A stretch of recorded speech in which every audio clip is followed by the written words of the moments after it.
प्रथमे किसी चଣା डाली को भिजेई घंटाड़ी पर्यंत रखिथिबा घंटाड़ी पर मिक्सर जार रे ताकू ग्राइंडिंग कर देरी गोटे आमे खदरा पेस्ट प्रस्तुत करदबा। पेस्ट बनी सारिबा पर गोटे पैन रे अल्प टिके घिओ ऐड करबा। घिओ गरम हो सारिबा पर ताकू एपरि गोलाकार शेप दबा। आमे चଣା डाली बटा को एभली प्रोसेस रे आमे सबु आमे भाजी की बाहर करदबा गोटे प्लेट को घिओ रे। पुणी थरे गोटे आमे करी नबा। सेथिरे आमे हाफ गिना चीनी ऐड करबा। गोटे गिना सेथिरे पानी ऐड करबा। फूड कलर ऐड करबा।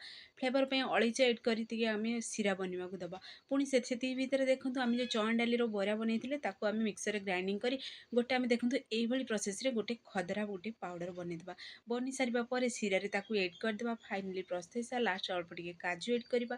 तो केते सुंदर आमर मोतीचूर लड्डू बनिगिरी पूरा बे रेडी हे सालानी। आपण मन जदि लॉन्ग वीडियो देखिया चाहउचंदी ताहले झिल्ली कुकिंग यूट्यूब चैनल जांतु। जा फल रे लॉन्ग वीडियो देखि परिबे घरे इजिली बनै परिबे। चैनल रे जदि नुआ अछंदी ताहले चैनल को सब्सक्राइब कर दियंतु। बेल आइकन क्लिक कर दियंतु। सब वीडियो नोटिफिकेशन प्रथमे